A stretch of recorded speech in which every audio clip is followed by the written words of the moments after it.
Beard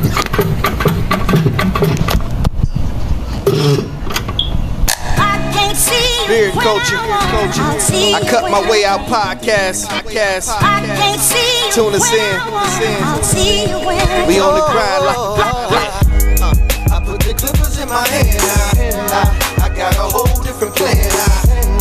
I gotta see how this play out. Hoping that it pay out. Trying to cut my way out. Yeah, I put the clippers in my hand. I got a whole different plan.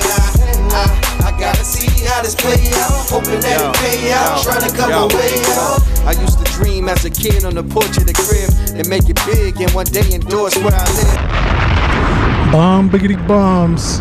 We are back. I cut my way out podcast. On location. I'm sorry. Oh no, yeah, on location. On yes, location. Sir. We growing. Right, absolutely. We doing it big. Right. 2021, we gonna move in another direction. Keep rising. Keep moving. Keep grinding. Another episode. Here we are, man. I cut my way out. Yeah, we didn't do a New Year's 2020 wrap up, but we'll just move on into 2021. All gas, no break. All gas, no break. We got a special episode. This brother opened up his shop, gave you a cut. Got a lot of good content coming. Like you said, we just growing. Absolutely. Shout out to DC for the theme music. Absolutely. Shout out to Yvette and what's the name of the plug the business? Creative Vision Photography. Shout out to Yvette, Creative Vision Photography. We appreciate you. Content coming. And we have a diehard Bears fan. We are recording this on a Sunday. He's taking out the time to not do only this interview, but cut as well. He done laced me up. Before we get into that, I just want to thank all the listeners, all the followers, everyone that has been supporting this journey, and we're going to keep moving 2021 full steam ahead. So as my boy Tay told me to say and continue to say, make sure we're visible on YouTube. We're also available on all major podcast platforms, and so when you go to YouTube, make sure at bottom right hand side you hit that subscribe button. Yeah, we still trying to get to 100 so we can create our own URL. So for everybody that subscribed, thank you. And if you rocking with us, let us share us so we can get some subscribers, so we can get a URL. That's we're just gonna take it small goal by small goal, and absolutely. Keep it going. More importantly, just the content. We've had some amazing barbers. Week after week, again, we want to inspire, we want to motivate, and we want to educate, man. And all of our barbers have been doing that. And this barber today is going to follow that up. And we're going to keep going and keep smashing, knocking them down like dominoes, man. All right, well, introduce him. Absolutely. Let's get him in here. Absolutely. Let's get him out of here so he can enjoy his Bears game. It's a very crucial game, so we definitely done took up a lot of time. So we appreciate. Take it away. So today, coming to everyone, we're on location. There's always a first for everything. Today, this is our first time actually holding the podcast in a barbershop. Great place to be here on a Sunday. This brother is an amazing barber.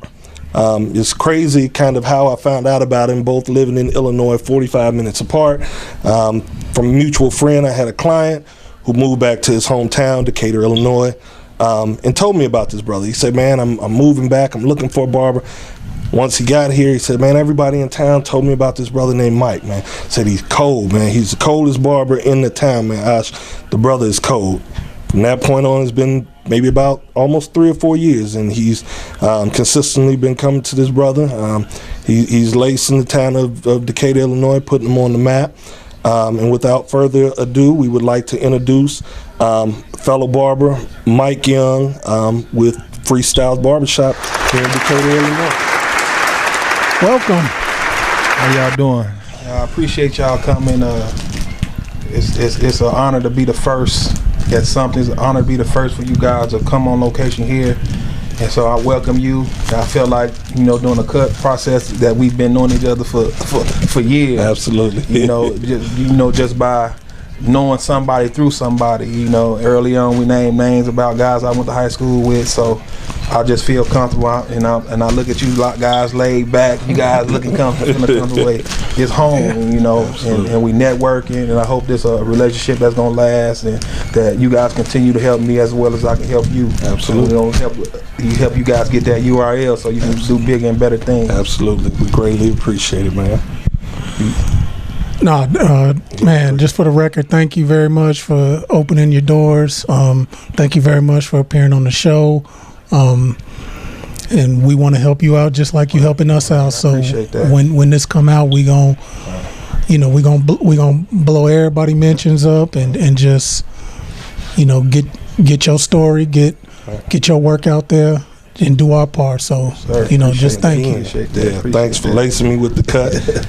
I definitely go on record saying this is one of the best haircuts I've had. Man, I appreciate it. So I greatly appreciate it. And one thing about that is, it's like when somebody recommend you and they look at your work, you can't disappoint. So that's my thing. I don't want to disappoint. I want to show everybody that those are not Photoshop pictures. Those are real live pictures that I actually did with my hands. Absolutely. And so the Photoshop thing is big. So those are natural cuts, and those are my hands. So the people that seen will see the finished product. They say, and we got the content to bag it up, right? There you go. So we're gonna dive right into it. We know it's Bears Day. You're a big Bears fan, so yes, sir. We're gonna get it rolling, man. So meeting our mutual friend Edgar,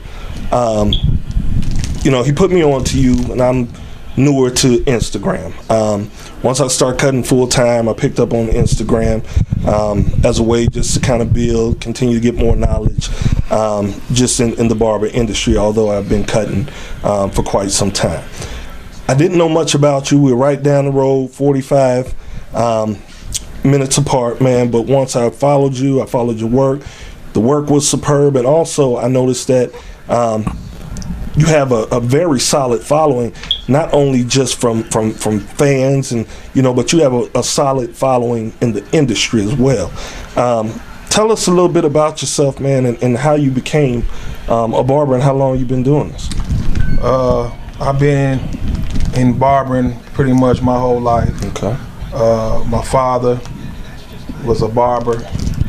Man, in Chicago, that's why I was born. Actually, I was born in Decatur, Illinois. Okay. But 2 years old, I've been raised in Chicago, and I came back to Decatur at probably about the age of 22, 23. But father cutting hair, going in the barbershop, just being around that barbershop atmosphere, and just watching men be men, And it was just like, man, that was a great atmosphere to be in. Going up through high school, you go in the shop, and then the guys know you by your first name. Hey, Mike, how'd you play? What'd you do? Because I played, high school football for, at Dunbar. Okay. So, they knew me playing football. My father bragging about me all the time. I also played baseball as well, but football was my go-to sport. And make a long story short, went to college in Dubuque, Iowa, called Loris College. Okay. Brother needed some funds, and and didn't want to keep calling home, and I always thought, like, man, my father used to teach me a lot of stuff. So one thing he did teach me how to use my hands. So it was after my freshman year, came home for the summer. My brother was cutting hair. He picked it up. Okay. Like, man, I ain't cutting no more. So I said, I'm just gonna take your clippers that you got, and I took his clippers and had been cutting in the dorm hallway and stuff like that. And we had they called our dorm room Dunbar Avenue. Okay. And the guys, because I was all roommates from Dunbar. So they were like, man, we come by Dunbar Ave to get a haircut. So we put the chair in the hallway and was cutting hair. Starting off, you don't. I got like 20-some years in, so back then I was learning in one day at a time, just tearing people up. But me, I'm almost a perfectionist. Right. So like if I see a little flaw, I get mad at that. So I'm a walking witness. I'm a walking witness. I gotta fix it. And I take my time, and I just went to college for something else. End up getting out, getting my license, and that's where I'm at today. So once you left Dubuque, Iowa, okay, so you dropped out of college, you went back to Chicago. Went back to Chicago. Okay, so where did you attend barber school? No, actually, we can go back. I did 4 years of college. Okay. I had to do another semester. Okay. Didn't get the financial aid to get this, didn't qualify for financial aid, so I had to leave. So you were almost done. Yeah. Okay. Was almost done. Okay. I didn't take school pretty seriously, as I should, because like it was just like my mind was going through a whole lot of things, and like football was one of those sports that got me through. So long as football season was going on, I made sure I did everything I had to do to stay on that field. But when the semester when football wasn't going on, I just did enough to get by. And so like I had needed another semester to graduate. Okay. And didn't get the financial aid, so I had to go home. And I was probably gonna be the first out of my household that had a college degree. So that was like weighing on me. I was like, man, stressing a whole lot, I felt like. And went back home, worked a couple of jobs, and then my cousins came, but got into cutting hair. I was already cutting hair, got into cutting hair more. My cousins used to come from Decatur. Two of my cousins used to come and get a haircut, all the way from 2-hour drive for a haircut. And I'm like, man, y'all crazy. Y'all coming 2 hours? Y'all got some barbers down there. And so one time they brought one of their partners with them. They like, and one of my cousins told me, say, hey man, I'm telling you, move down there, man, you could take over. A lot of people come to you, man, and shoot. And it's like, to me, it's like God was talking through him to me. That's the move I had to make. I talked to my parents about it. They didn't agree with it, but I was like 22, 23 at the time, so I was a man, so I had to make that man decision. Right. So I left. But in the back of my mind, I didn't want to disappoint my parents because they didn't want me getting into trouble. And I felt like, man, at that point, I had nothing to lose. So I left, and man, the rest is history. That's what's up. That's what's up. So when you moved, did you go to barber school here? I went to Mr. John School of Cosmetology. Okay. I went to cosmetology school first. That's what's up. And went there I did like 10, 11 months. Okay. Got out. I believe it started, I think it was like September '99 I got done. Okay. So I was pretty serious about going to school, but once I got out, I just didn't apply for the licenses right away. Okay. I had the schooling. Okay. But it took me a couple of years just to get the license. I did the same thing. Yeah. I don't know why we do that, but I did the exact same thing. I was working in the school system, finished up, and didn't take my state board. I think it was about three years later. Yeah. So at what point did you realize, like, okay, went to school, at what point did it click and you say, okay, I'm going to go ahead, I'm going to pursue, I'm going to take that barber exam, I'm going to get in the shop, and this is what I'm going to do? Actually, a lot of people like my talent. I was one of them illegal barbers. Okay. I was cutting in the shop already, so that's what kind of derailed me. It's just like, it wasn't procrastination. It was just like, I'm cool. I don't need to do that. Right. Like, getting that money. Cool. I'm just getting money. Right. I'm cool. Like, got a lot of clientele. I don't need to do that. What's the license gonna do for me? Right. But it's just like, it wasn't complete. Right. And then it was like people that I started before was just like, man, I'm doing this, I'm doing that. And I'm like, I'm supposed to be doing this. Right. And so like I said, my wife, I always talk to my wife, and she was like, man, you need to go ahead, quit playing and take care of your business. Right. And so one thing about it is like a good man always have a strong woman pushing behind him. So she was pushing like, quit playing. You playing around, and so when we go ahead and finish, it took me like 3 times because not that I didn't know it, just being out so long. Absolutely. You had to just not being in that class. You had to get the study guide yourself and just study by yourself while you working and study by yourself. So retain that information. So going to take the test the first time, okay. Remembering what's on the exam. Right. Took it again. Remember what's on the exam. Took it again. And I missed it by like 2-3 points most of the time, but the last, I think I failed it. It's like you 3 times. I think it's the 3 or 5. I can't remember. Okay. I failed it so many times that I had to go back and do 250 continual year hours or retooling hours. Had to do that, and then they tried to have me back on the floor working like cutting. And one of the teachers was like, "Nah, you finna work on getting your license." Right. And so that that's like, to me, it's like another God moment. Right. Like, nah, you're not here for that. Right. You hear about this business because I got bigger and better things for you. So you're not worried about that. We want you to get in this classroom. She had me in that classroom, drilling me. Took that test again.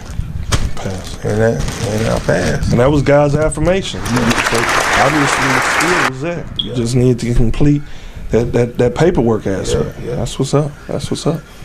So now you done passed it. So what was next? You just hop back in because you said a lot. You talked about your people's coming to Chicago to get cuts, moving to Decatur to pretty much sew the town up, and all in the process going to school. So once you got the license, what was next?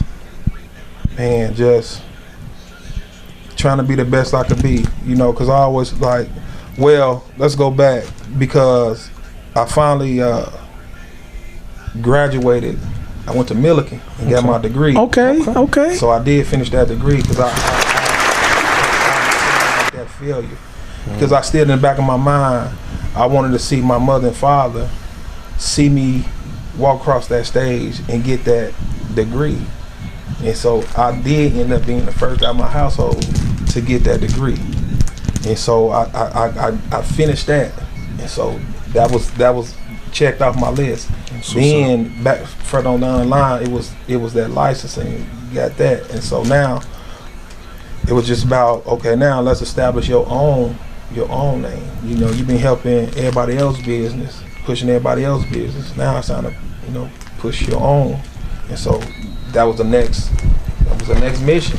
Okay. And so like I just be at work on third shift, like my wife was the right hand, so she was out looking. Looking, found where we are today, and like, man, this is it right here. We came and looked at it. It was a little bit different.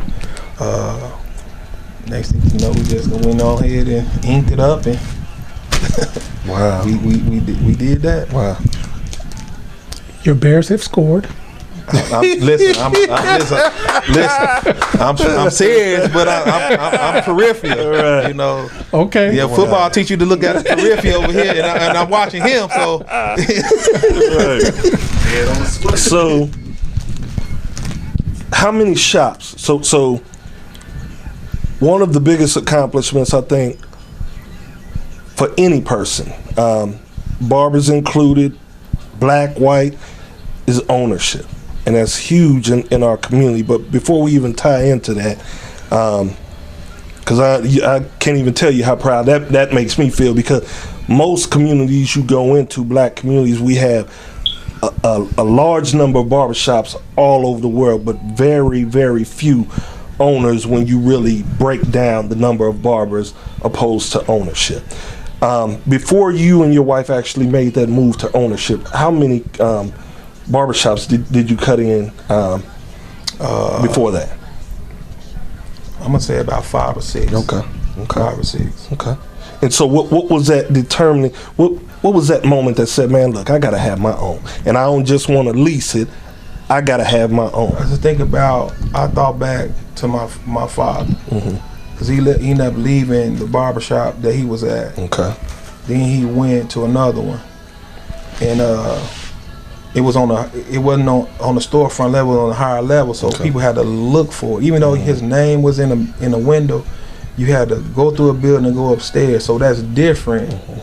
People understand. You got to understand the demographic part. So it's like a lot of his customers didn't know where he was, and then there was a lot of people that went to the old shop and they didn't tell him where he was, and he was right across the street and upstairs.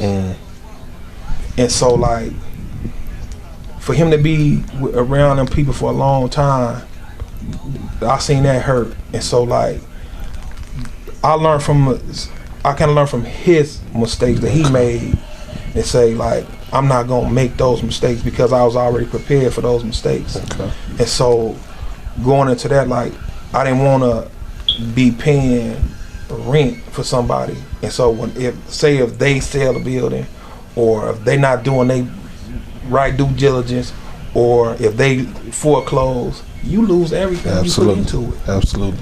And so then you just gotta think like, man, if I invest the last piece of change I have to get these things going, that's what I'll do. Absolutely. And so that's what we did. You know, had some money saved up.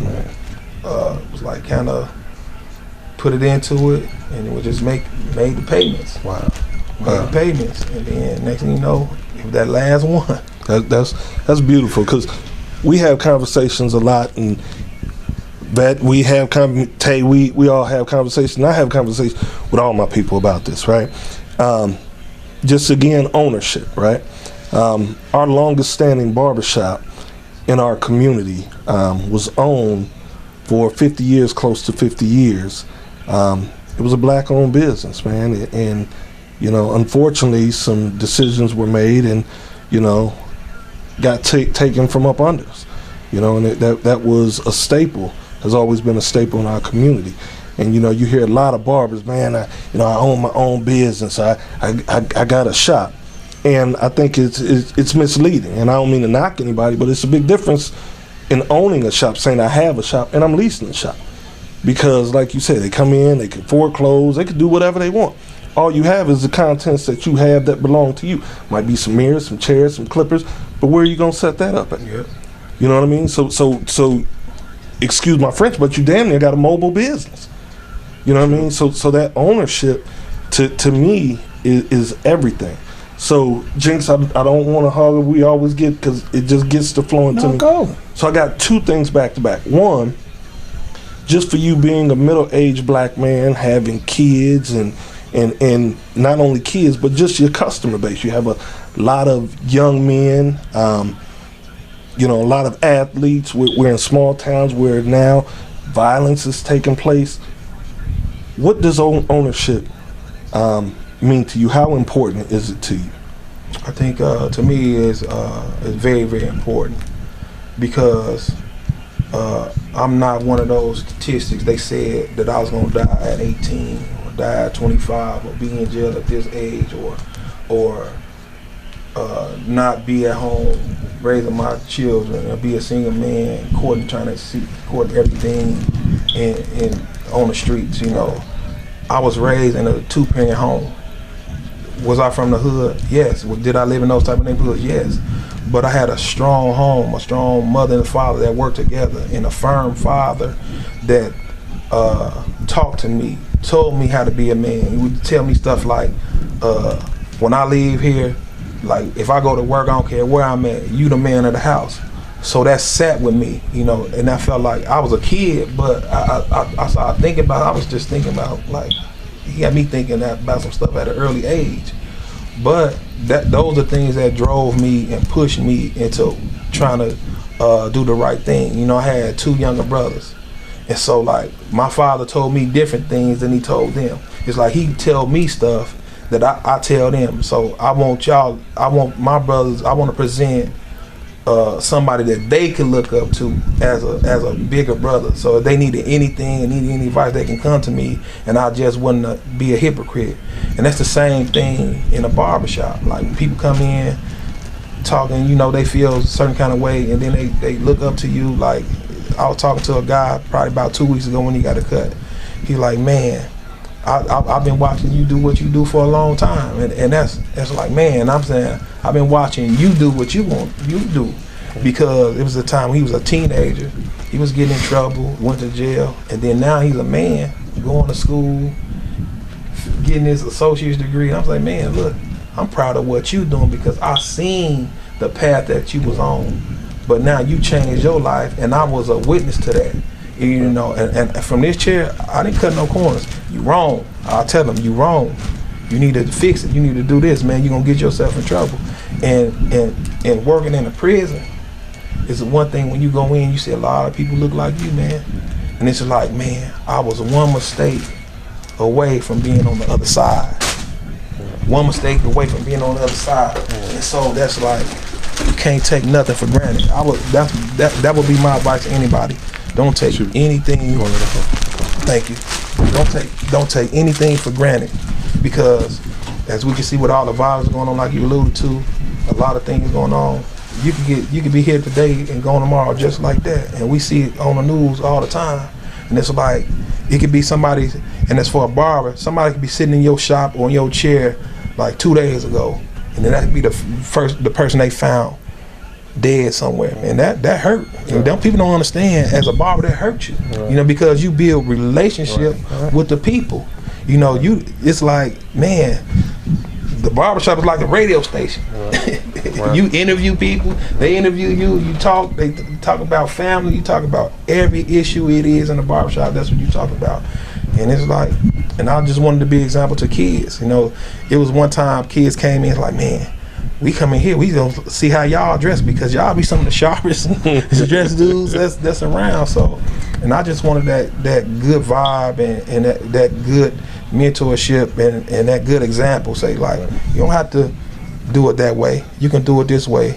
And if you want that, you can do it this way and get the same thing. And you just gotta hone in. And you gotta be serious. You gotta be passionate, and you gotta really love what you do. You just can't. It's not.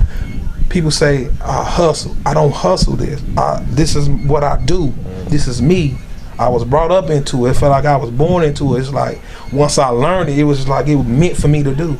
You know, it's like, that's how I feel. That's what's up. It's like the last few guests we've had that, you know, whether it was somebody's mother, whether it's, you know, your father. I don't. Is it who you are? Is it? It's not just what you do. It is who you are. That's who you are. That's how I feel. It's like it came just like that. It's like, as I was seeing, like, people, cause they would bring magazines, I was seeing it. It was like I could just do it just like that, like it was just in me. Like I said, when I was a college, I was an art major, so I used to draw all the time. So I could draw a picture out the comic book, and then and it's like, somebody see a picture, I can just, Okay. you know, like, even with my drawings, it's detail. I'm not one of those scribble draws. It's a detail. You got to see every line, and if it wasn't perfect, I got to get the eraser. And God forbid it was an ink pen. I'm like, I got to just. And so that's when a lot of people, one thing they say about me, you can hear, man, I like him cutting hair, but he take a long time. But I don't want to disappoint the client, so I just do me. That's what's up. I thought you had a. No, go ahead. No. So being a shop owner, you know, this being a staple in your community, sounds like you feel like you have a responsibility to be a model, not only for your children, your home situation, but the community that also supports you and have also made you successful along the way. Right, just being a role model. Like I say, I coach 4th grade Pee Wee football.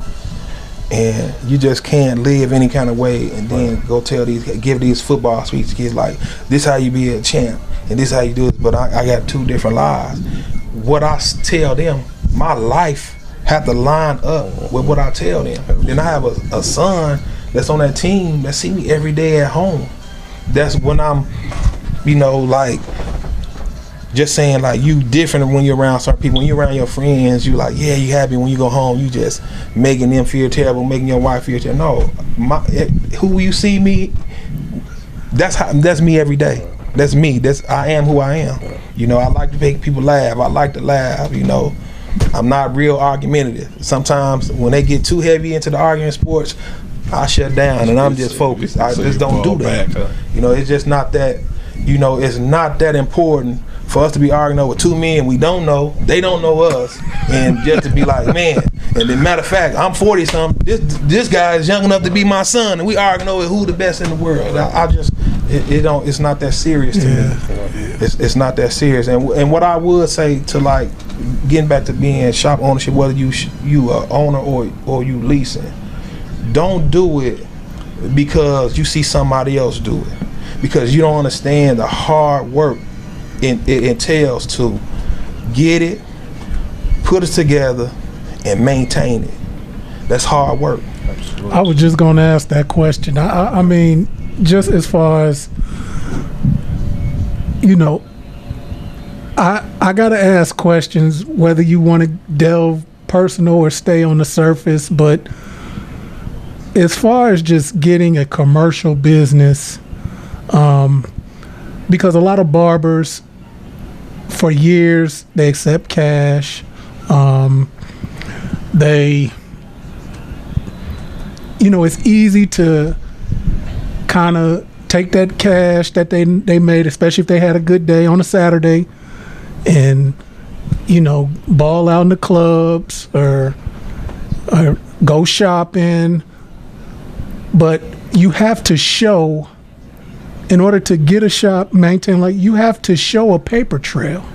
You know, you have to show that I'm making money doing this, even on the leasing side, right? Like, if somebody's saying I have a space, you have to show them that this is the potential money I have. These, so for barbers out there that may not file their taxes or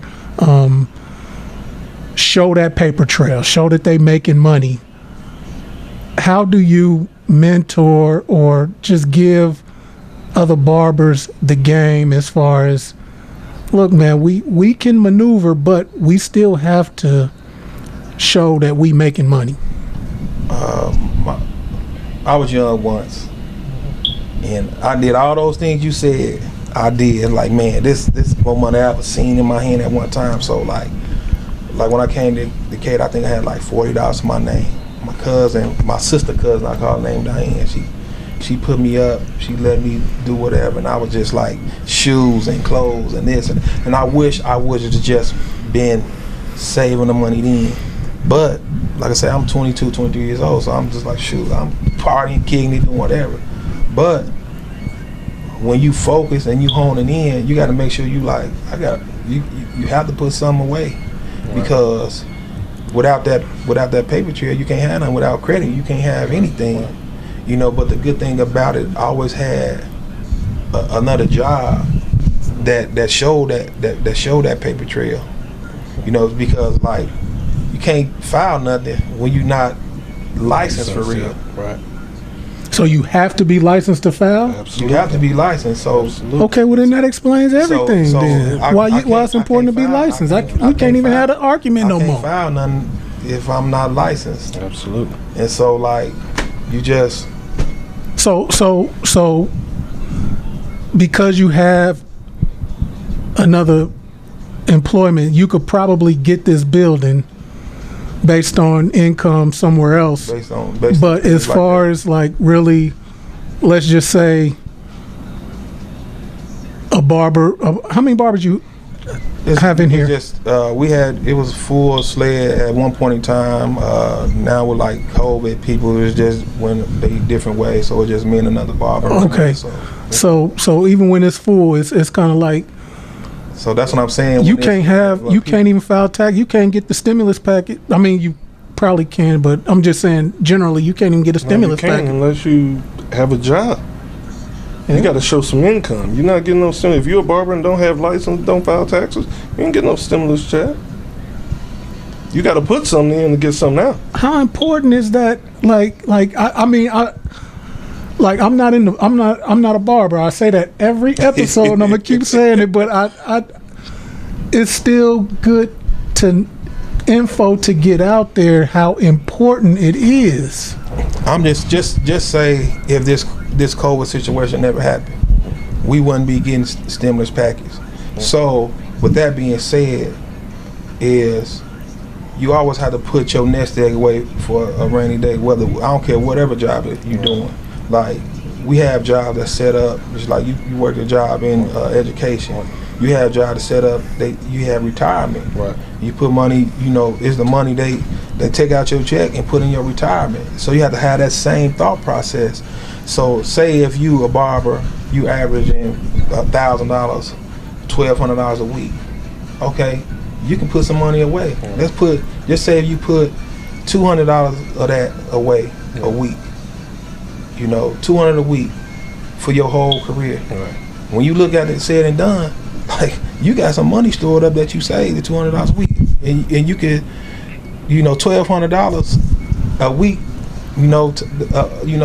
a week times a month. That's good money. Yeah. And you have to be smart with your money.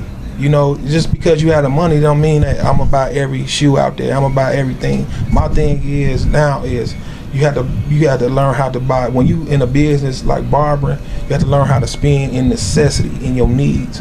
Okay, look, as a barber, what do I need? I'm gonna need my supplies. I'm gonna need my enhancements. I'm gonna need all, like, just look for this. You're gonna need your clippers. You're gonna need your whatever you use to make your haircut. That's a must-have. That's a must-have. That you're gonna spend that. Okay, what else I'm gonna spend on my bills? My license. If I own a house, I'm gonna have to spend that. If I got a car payment, this and that. And what I would tell people, stay away from credit cards. If you can, if you need them, just to help you out on a rainy day, that's fine. But if you just steady spending, and then it's like it's using them and using, that's money you got to take out your pocket, keep paying back. So it's like spend out of necessity instead of want. That's our problem. Like, we look at everything on TV. I want this, I want this, I want that. I'm a shoe head. Look at that shoe. I want that, but do I need that? So those are things that you have to work on. Spending out of necessity and want, that's a different thing. And if you spend out of necessity, you'll have that nest egg when you go away. Because I'm 44. I started at 22. I wake up every day like this, leaning. I used to get up with my chest up. Now I get up leaning a little bit. We get older now, and now I'm my time in the barber shop. I used to be here like 10 p.m. at night. I'm gonna get out here at least by 6. Right. Used to be here 5 days a week. Now I'm only here 4 days a week. Right. And so now you have to, I'm working less. How can I make the same money working less and maintain everything that I have to do? Those are things that you think about. It's just like a lot of people think like, I'm gonna shop on this and that, and that's what they thinking about. But they don't think about everything else that comes with it. It's a lot of stuff that comes with that. Then, if you own a place, your place had to be insured just in case somebody snow outside, ice out there, you don't shovel up, somebody slip and fall. Who you think responsible for that? You are. That everything has to. You gotta cross your T's and dot your I's and everything when it comes to business, because somebody always looking like, how can I get something? A lot of people looking for money. So if the stimulus packet didn't come, if COVID didn't come, you still have to run your business not looking for that. You have to get out and do it. Like when I first got this, nobody here, and I still worked at another job. So I had to, if this is what I wanted, I had to work that job and get here and run this place. And God blessed it so much that I don't know how he did it, but he did it. It's still here. I wasn't working a whole lot in here, but it maintains the people come in like this me. If won't nobody be here, I'm gonna ride it. I'm gonna ride, do what I have to do. And it's something to be said. You have a whole different feeling when it's yours. You know what I mean? But even when I was working with somebody else, it's like I treat it like it was mine. Because that's how, when you get your own, that's how you know how to treat it. Because a lot of times you can have stuff that's yours, but you can take it for granted. Like, man, maintain all the paint job. This thing been painted so many times. That's my wife's department. I just want to work and make sure everything up and running. Whatever you think need to be done, you do that part. I'm just gonna make sure that I'm doing what I need to do to help you do what you need to do. When you see that, like, that's the manager. She like the manager. Like when I had to go, like, was working and stuff like that, and things was going on, she made sure everything was running well when I couldn't be here. And that's the team. That's the team I have. And a lot of people don't respect a marriage partnership in that aspect. But that's the one that's have your back no matter what, because when you working in a barbershop, barbers come and go. People don't understand. Barbers come and go, clients come and go. But you the nucleus. This your stuff. So you gotta make sure that your stuff is on point. You gotta make sure the stuff is up and running, working well. People don't understand, like, when the water mess up, you gotta pay for that. When the electricity mess up, you gotta pay for that. When you trying to get extra security, that stuff come out your pocket. You gotta maintain that, and you gotta know how to separate this is for shop, this is for home, and all that other spending is out the door until you make up what you spent out. And they have to understand, to make money, you have to spend it. You spend first. That's why when you start a business, you in a hole. Right, out the gate. You got to dig I was just going to ask you, how long did it take for you to start making money? Well, with me, it was like always having that second job. Right. Yeah, I mean, always there. So it was like I didn't ever look at it like that. Okay.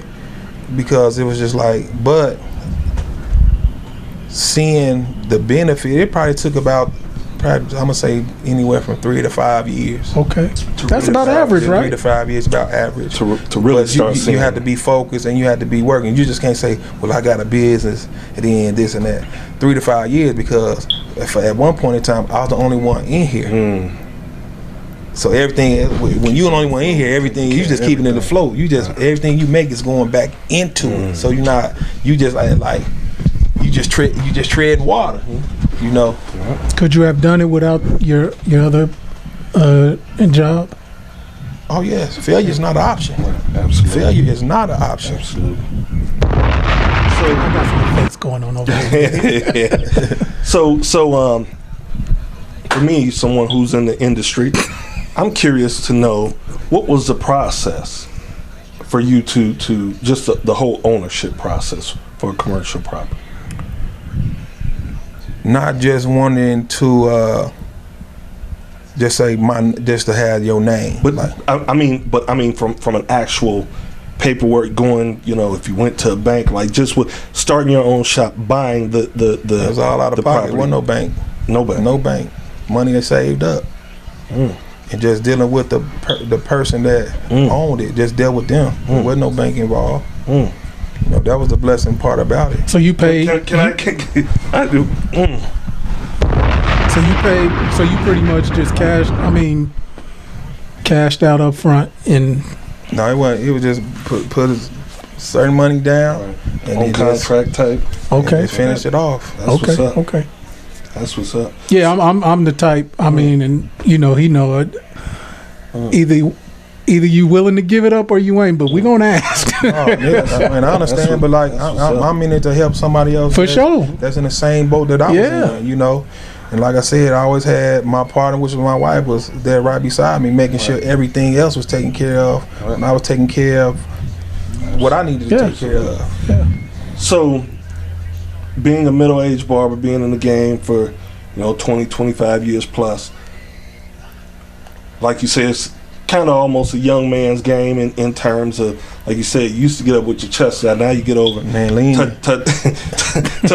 the small of that back, right? Man. So when you have barbers who are coming in, do you make it your business? Do you feel like it's part of your responsibility to like kind of school them in terms of taxes? Just trying to help prepare them to one day be able to mimic what it is that you're doing in terms of ownership. Yeah, I teach them as much as the game that I can, but it's up to them to utilize the game that you teach. Absolutely. If I'm talking and not listening, that's on them, because I'm not gonna keep repeating myself to a grown man over and over again. That's just, my father didn't do it to me, so that's not in my nature to do that. My head coach didn't do it to me, so it's not in my nature. I'm gonna give you as much as you need, but if you're not taking it in, that's not my fault. That's yours. So that's my thing is I'm gonna try to school you on everything that I can, but if you're not listening, that's I believe that's on the person that's not listening. Wow. But yeah, I try to school a person, because I think, like, say if somebody was to come in here, if they leave and open up something else, that's a reflection on you. Absolutely. Like, man. So when you get back, like, man, that person dream came up out of here under your tutorship. I'm not gonna say leadership, under your tutorship, because you put some things in them to push them to go out there, and so that's an extension of yourself. So that's what I look at it as. I'm not looking for that. Like if somebody leave, I'm not trying to hold you back. Right. Man, you gotta stay in here. I'm not gonna get mad at that. Right. I want you to get out and sell because I was in that same position and got out because it's much larger than this. But just don't get out there saying I have my own. When you get out there, be prepared to be out there, you know. And that's my job. I think is to prepare you for the next level because everybody not gonna go the whole distance with you, and they not supposed to.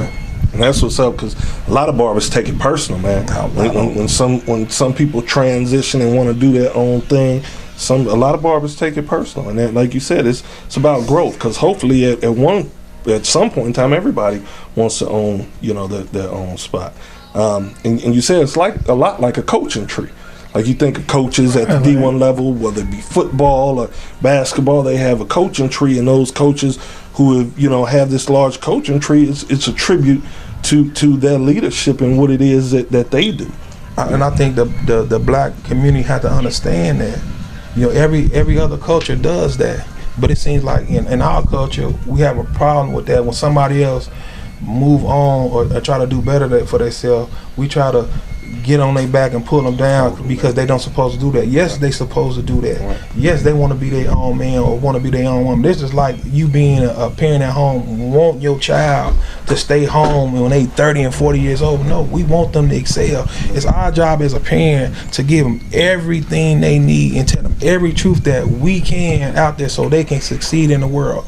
But if they make those mistakes, they have to learn from the things and fix it in the way they do it on their own. Because I can remember times like we didn't always listen to our parents when they told us something, and so when something happened, we was like, man, I gotta figure this out before my pops or my mom found out. You know, so or some people don't have their parents to figure it out for them. They gotta learn how to figure it out on their own because they're not those 8-9 year kids or you tell them how to do it and you do it for them sometimes. No, we have to teach them how to do it and let them figure it out. Because if we don't, they always be coming home 40, 50 years old. Like, how you do that again? Right. No, Steady leaning. We ain't letting them lean. Right. And again, you know, it's kind of like sports. You know what I mean? You give them the playbook, and they have to execute.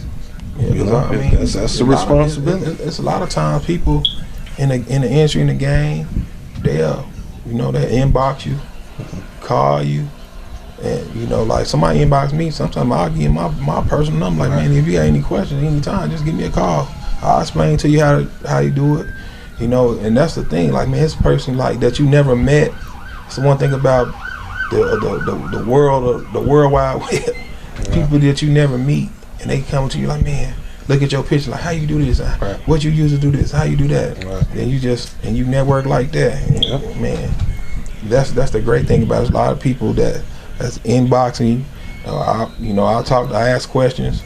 I went to shows and did all that stuff to figure out to become a better business person, not just a better barber, but just a better business person, because they understand like at these shows you learn about barbering, but you also learn about the business of it, the ownership of it, you know, the maintenance of it, everything.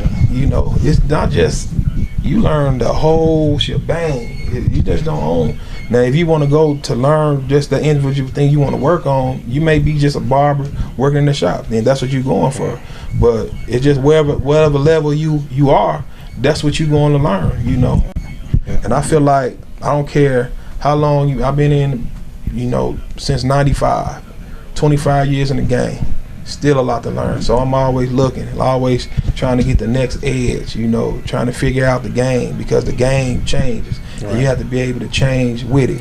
Right. So you can't be stuck in the 80s, and the cuts don't even look like the 80s no more. It's a whole different ball game. You gotta stay relevant. I never forget, I had a barber buddy I was working with. And we just had a guy who come from Chicago, and he was using the fibers on somebody. He had seen me do some enhancements too. So he looked at us. He said, "Do y'all charge extra for that?" He's like, "Yeah." He's like, "Oh, I was gonna say, because he didn't use enhancement." He's like, "But if I got to do all that, I'd tell him to just cut it bald like I do." You know what I mean? Yeah. And I'm looking like, you know, and we're all he was middle aged as well. But you hit it on the head. You got to grow with. You're gonna do this. You have to grow with the game. And to me, I think it's really about creating a legacy for yourself, and the ability in the barber game to create a legacy is when you're able to make money when you're not standing behind the chair. So you creating this ownership, you'll always have a way that you can make money outside. You ain't always got to stand. When you go to work, you got barbers in here, you know what I'm saying, gonna make money, and that's what it's about. But with that being said, with you not being here, so you work 2 jobs, right? You're a barber, and that's in you, right? You're also a correction officer. What made you decide to always do the 2 jobs, and how do you create that balance, making sure what you own and what is in you, it keeps going and keeps succeeding, as well as being able to punch that clock? Well, like I said, my wife always held me, but it's just trusting the people you work with. You gotta you have to have that trust level with people you work with. It's just like you always can't babyfy somebody. Right. You always have to trust the people you work with to maintain a level of professionalism. Right. Because when you working in a barbershop versus your home, you have to maintain a level of professionalism. And while you're not here, but I work midnight shift, so I'm here most of the time. Okay. Unless I have some type of other stuff going on, but I'm here most of the time. Okay. So that's not. Man, they just scored a touchdown. Yeah. I made the face while you was getting ready to answer the question. But you have to trust the process, man. You have to trust the people you work with. Mm-hmm. And like I said, when they see you as an example, you always have to set the example. Mm-hmm. Like everybody gonna be their individual person, but I tell them, like, look, we from the hood, but we don't have to have that same mentality all the time. Right. We professionals. We gotta be professionals, because we have all type of people that come through here that want to be serviced, and they like the atmosphere that we put out. And so, and we have we used to have meetings. We had to bring the table out like that, sit around the table, have meetings, stuff like that, and everybody said their piece, and what we came together. That's something everybody agreed with, and that's what we put at the table now. Like, it was my job to make the final decision on what was going on, but that's what I did. But yeah, what's up? I mean, we've talked a lot about ownership. You having your own shop. You're a great barber. We gotta actually acknowledge that. I walked in and we ain't gonna put you on here if you can't cut. You know what I'm saying? You don't inspire. I understand. That's real talk. So I mean, the second I walked in and just seen the shop, and off record, you cut my guy hair, and just all your, and I don't like to call them. I mean, toys is a cute little name for all your equipment, but those are investments. Sure. And so I guess I really don't have a question. I'm just really trying to just tie it all together, as far as just like you are of this as well as not just own, because you have people that might be good businessmen and okay barbers, but just by your investment, like I guess a question came to me, like, how important is it to, invest in the craft and walk that fine line of being an owner plus still barbering at the highest of your ability? My thing is you get out what you put into it. Absolutely. My thing is, if I want to create the best look, I want to use the best stuff that I like. Some people may not like what I like, but I want to use the best stuff that I like. Like But I see people use stuff all the time. I'm like, man, I like that style. I'm gonna try it. Some stuff I bought and tried it, didn't like it, and then I would sell it to another barber, or sometimes I would give it away just because I just didn't like the way it felt. You know, I done tried some of every piece of clipper, and every clipper, even the top name clippers, I didn't like that particular clipper or that particular trimmer. You can have it. Or I sell it to them for half price, that what I paid for it. But what I like, I use what I like. My thing is that gives me the best output for what people see on the finished end of it. You know, I like. And so like if I'm using the best, if I'm putting out the best, I'm gonna charge accordingly to what I use, because it is an investment, and I'm gonna make way more than what I spend on it. Absolutely. And that's what barbers have to realize. Go ahead and get that clipper. Try that clipper that costs $160, maybe $200. Because I guarantee you gonna triple, quadruple, whatever after that what you paid for. Right. I'm telling you, you gonna do it. It's just in order to see it. And the reason why they don't see it, they're not smart with their money. That's why I ain't paying that for that. But I'm telling you, if you smart with your financial, you gonna see the paper trail. Like, man, I've spent $150 for this, $200 for this, but I made this tool made this. Absolutely. This particular tool made this. If I just use this one trimmer and charge, this might have been $150. You can make that in a day. Yeah, you can make that. If I did $10 liners all day, I'm gonna surpass what I spent on this tool. Absolutely. And go ahead. I'm sorry. And that's the thing. People they mislead their own self what they thinking. Yeah. You know, you just can't think, man. Like, man, that's, you know, I ain't even about to spend that. But in order to make money, you have to spend it. If you want to build it, you have to spend the money first before you make it.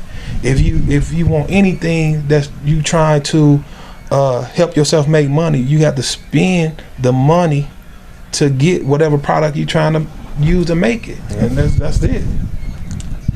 You got a pretty nice selection over there. That's a healthy investment, but that can buy houses, it can buy cars, it could take care of kids, mothers, wives, the whole nine. With that being said, we look at all your clippers, and over time we know that, you know, the game has evolved. Clippers cost more. We got cordless clippers now. Being in the game 25 years, did you ever see barbering evolving to where it is now? The way barbers are out there making $100+, the enhancements, just it's grown to every level. All the products that are being sold. Did you foresee that? Never would have thought, because you never really understood it. The hair business has been making millions of dollars for years and years and years and years. But if every barber and every stylist collectively together coming up with new ideas, advancing the culture of it. You know, just like people like rap music, or they call it the hip hop culture. I'm not really big on music. I listen to it sometimes, but I'm not one of those historians. But it's the same thing. It's like people talk about the hip hop culture, but it's the same thing. When you see, like, over time how the music has changed, the beats changed, the lyrics changed. And okay, from a barber standpoint, you got 20-some years in, from 20 years ago, you seen a whole lot that changed from 20 years until now, as far as the styles of haircuts, the way they cut, even the clippers. We didn't even think, I don't even think cordless clippers would have been this big in the game. It was like singers with microphones. They had microphones. I watching old Michael Jackson videos. They was doing the spin, picking up the cord and still spinning. You know, and what made me really invest into the coolest thing, I couldn't stand standing on the cords all day. That just like it was a funny feeling. So I was just like, man, I'm gonna try the cordless thing. That's one of the best investments that I ever made. The best investment I ever made, just go cordless. And I have still 3 that's corded, but everything else is But I got so many because, like, you might use one and forget to plug it in. But shoot, I just go into it just like that. So for me, I got 2 more questions for me, and that's it. As we again look at your lineup, what are your go-tos? What are your favorite clippers? My favorite clippers, what I use most is this caliber brand 50 cal. My man Christopher Burke from Barbershop Connect Facebook. Shout out to him. Appreciate the care packet. He sent me those. Man, one of the best clippers out there. You can't never put the wall down. Right. That's what we came up with. Right. Can't put and these masters. That's my Afro game. Right. These it, the cordless or the corded ones. Right. You can't go wrong with your Andes, but the cordless ones. But like I like the detailer a lot too. Yeah. I use the detailer most. The Andes I clean up with. Okay. But these Andes I can't even think of the name. Slim Line LI. Oh my goodness. Yeah. I like them. Them one of my go-tos like that. I didn't like that clipper first off, man. My son had to sell me on it because it was so, I wasn't used to using it. The case was so small in comparison. It was difficult for me to get used to. But boy, when I got used to them, boy, them some hitters. Especially on the kids when they got them small corners, they get in like that versus the wide T edges. But I kind of those are my pretty much ones I use most of the time. Everything else is just the supporting cast. Right. Come off the bench or something like that. See if I can't use my Andes with the. I use these Envies to shape the fro up. Or I use this wall magic clip. Okay. Yeah, I like with the that. magic clip. I could do it with that, but it's just like it's the smoothness of that. Right. That Andy's master with the surgical blade on that afro or something. Yeah. Man, Can't replace that. So, for listeners and those who will watch, if you had paid for the complete clipper set that you have, how much money do you think that you would have invested? Go on, give it up. We know you got care packages, but I want listeners, I want people to understand why we charge what we charge and how much goes into investing in our craft. I say with the clippers I got still boxed up brand new in the package. That's probably, they a couple years old. I probably got about 30,000-40,000 wrapped up in just clippers alone. That's just clippers alone, not shears and not everything, just the clippers alone. It's about 30-40 grand. That's what's up. And them the ones I've used and even sold to somebody else, about 30-40 grand. That's easy. what's up.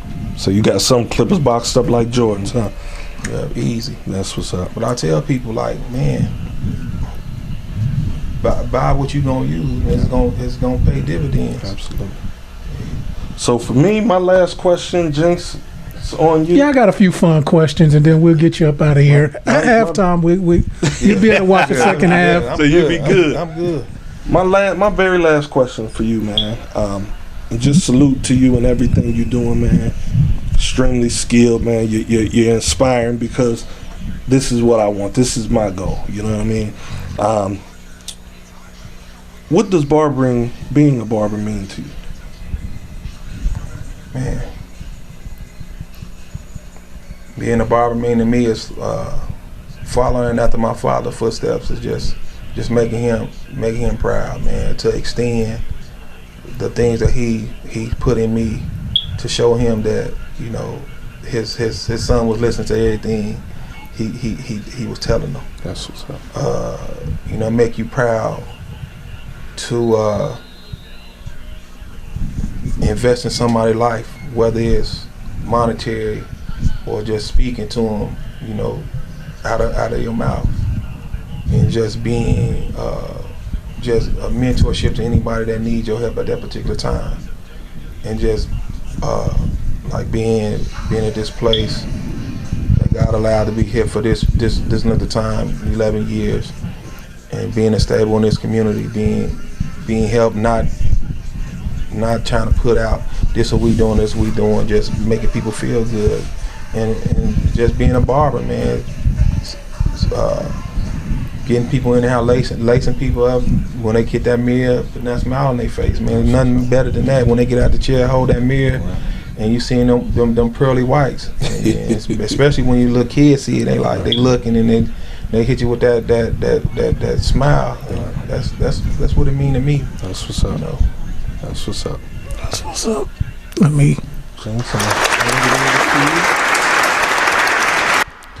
Yes, Chicago, Decatur. So this the fun part. Hopefully,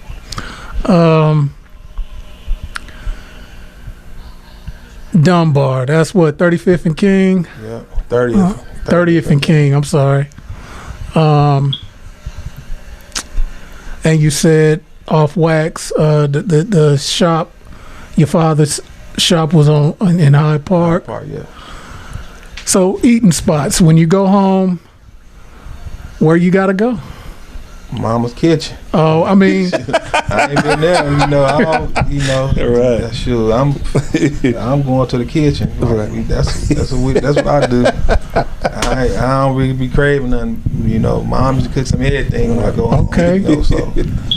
You know, but now, like, every time we go home, like, you know, a lot of people that's out of Chicago for a lot of, you know, they got to hit their spots, Harris Chicken and stuff like that. There's a lot of new stuff that's out there, like, you know, jerk chicken spots people had. Man, everybody on the jerks now. So I ain't never had none of those spots, but I want to check something out. Right. But when I go home, Pop's got that grill fired up. That's what's up. Mom got some sides rolling, so I don't really go nowhere else to get nothing to eat. Right. So that's what's up. That's so about it. you was football player, baseball. Yeah. So just some of the rivalries. Who was Dunbar rival in football? Was it at the time? It was King. Rivalry was a rivalry for us. Who else? Robeson was in that conference. Robeson was pretty good in football, right? You know, it was always like us and Simeon was the same colors, so it was always that. And y'all played because they was what Dunbar was Red Central in football. Yeah, we was Red Central. I think they was a blue, something like that. I don't know, but we played them in the playoffs my senior year, and we wiped the floor with them. Yeah, y'all had some great years. Did you play with Rocky? No, he came after me. Okay, he came after you. So when I was in college, I go back and help them teams out. You know, like in the summertime, train with them, teach them. You know, show them the stuff we learned. Show them how to watch film. Show them how to do a lot of stuff. And so, like I always had that relationship with the head coach. And, you know, like last year, I think he passed away. So his name was Glenn Johnson. So he passed away. And I went back home and saw some old guys. You know, that was a priceless moment, man. You know, so it's like seeing them old guys you went to war with and seeing the younger guys that came after you, that looked up to you, that you helped. And to this day, it's like you, they big brother. So that's what sports do to you, man. It's like you build relationships, even teams that you're not a part of, but you are a part of, but you're not a part of physically. You know, and they just like when your name. Because I was inducted into that the Football Hall of Fame in 2011. Okay, congratulations. So my picture is, you know, gonna always be in those hallways. Congratulations.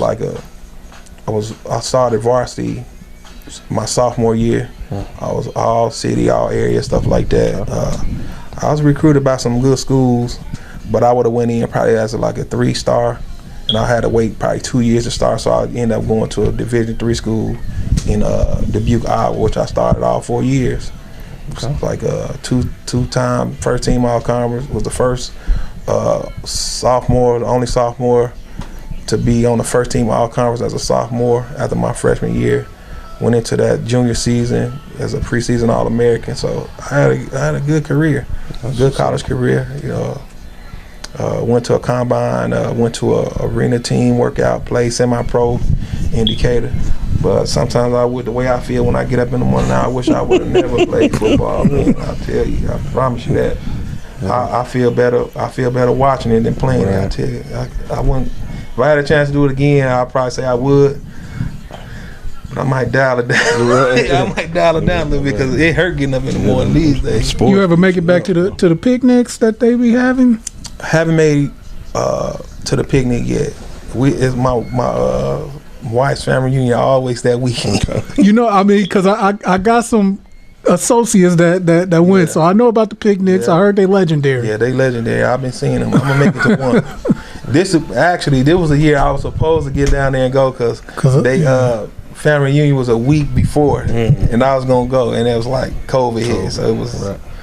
Yeah. So, but we always keep in touch. Like if say my classroom, I always do shirts. They'll call me. I might design a shirt, and I design a shirt, but they use somebody else to print the shirt out. For sure. So we always stay in touch, man. That's one thing about it. You know, I stay in touch with some of my classmates, some of the guys that was friends on the football team, know their kids, and we might be here. I'm in Decatur, some of them in Minnesota, Texas, but wait, we still together. We still brothers. And lost a couple of them, and lost 2 of my friends died. So, but other than that, man. Well, I mean, we got so much content on air, off air. We've been here for a long time, you know, so we're an hour in. This is the I Come Away Out podcast. We everywhere where you can listen to podcasts, most notably Spotify, Apple Podcasts, iHeartRadio, TuneIn, Pandora, YouTube. Hit that subscribe button. Yeah, so Freestylzz, the CEO, founder, owner, CEO of Freestylzz Unlimited. Super nice barber. Yeah, man. One thing I would tell anybody, man, make sure you keep God first. That's the stable of everything, man. The Lord Jesus Christ is my Savior. I can't do nothing without Him. When none of this be possible without Him, and then a supporting family, your wife, children. It's like that's why seeing them here together, right, man, that's special. Right. To me, I look at that. I feel like I've been knowing y'all. It's been an hour, every 2 hours, but I feel like I've been knowing y'all, like we've been at family reunions together. That's what I feel like. That's what's up. So like, and I hope this networking continues on. Absolutely. And maybe I can shoot down champagne if y'all need anything, whatever. I can come down, continue to come down with the camera service. Hey, we gonna do it. We gonna do it. You know, we gonna do it. We gonna keep this thing alive. Just a start. You know, it's just a beginning. You know, so it's a new year, new relationships. You know, and that's one of my things is as far as that I'm trying to get out of toxic relationships and build relationships that's gonna last, that's gonna profit myself and the other person that's in the relationship with me. That's and I'm taking that one day at a time. Absolutely. I ain't looking at the end. I'm taking it one day at a time. 'Cause I don't know what tomorrow gonna bring. Yeah, man, you gotta live in the. That's what I think. That's what COVID has taught me. Making it happen. Live in the moment. I mean, yeah, it's good to plan and just, but live in the moment. Absolutely. You know. One more thing, man. A brother that's helping us out, just trying to grow it with, you know, analytics and Adrian Ridley. He Oh, that's my that's my man. I forgot to. gotta definitely shout out Adrian, man. When he listened to this, he's like, Adrian. Yeah, we played football together, man, for the Decatur Bears. Yeah, Adrian Ridley. I know, man. See? Yeah, I mean, told us we need to, you know, get you on. Like, man, we need to. I appreciate him, man. Yeah. So, yeah, man. It's you know, you gotta uphill fight, but man, if once you lock eyes on that second half, your Bears gonna be, they gonna come back, man. So we gonna get you up out of here. So as we get ready to get out of here, like we always do, man, just want to give a shout out to all the clipper companies, Andis, Babless, Oyster, Wall. You got Caliber, right? We got a new one. We got a tag, man. All of them. Yeah, without you guys, all of them. Yeah. Without you guys, it wouldn't be possible for us to cut our way out and have this podcast. We appreciate it all. And until then, till next time, peace be unto you. Peace. Oh man. Now I went Muslim on that one, but until next time, peace. Put some respect on my name. Working 2 jobs to provide while I pursue the ball. Hoop dreams, no problem doing my own thing. Stepped in the world to get a win for the home team. Lace the sneakers for the crowd in the bleachers. This might get away from the lesson life teaches, but 5'9", don't follow the league guideline. Heart of a champ, but I gotta tuck my pride now. Off to college for the knowledge, try my hand at math. But one call from back home really changed my path. My firstborn, now I got a mouth to feed. Told the Southeast I got a whole new route to lead. Young father, odd jobs, every day is real. Turn to the streets to try to eat or maybe pay a bill. Not proud of it, but I got it cooking good. But prison time on the mind wasn't looking good. I can't afford the price, so I tried the corporate life. Something wasn't sitting right, every night I'm tossing light. They don't appreciate all my hard work, so I went ahead and jumped, let the Lord work. Beer culture 2020, yeah, we taking over. From the Clippers to the hoodies that be draping over. I put the Clippers in my hand. I got a whole different plan. I gotta see how this play out. Hoping that it pay out. Trying to cut my way out. Yeah, I put the Clippers in my hand. I got a whole different plan. I gotta see how this play out. Hoping that it pay out. Trying to cut my way out.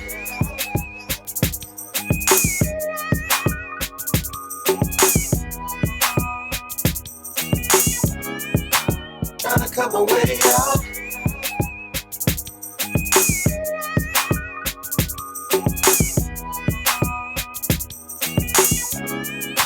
Trying to cut my way out.